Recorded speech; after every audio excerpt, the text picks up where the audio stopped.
Hi mga Kaps! Ayun si Namon. Ayan. Si Normon yan. And Aiden.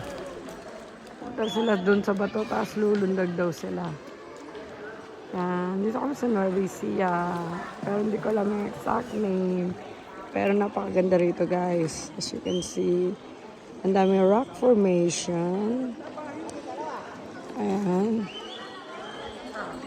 Tapos sa kabila, meron din rock formation. Pumunta kami rito through Galsa. Yan ang sinakyan namin.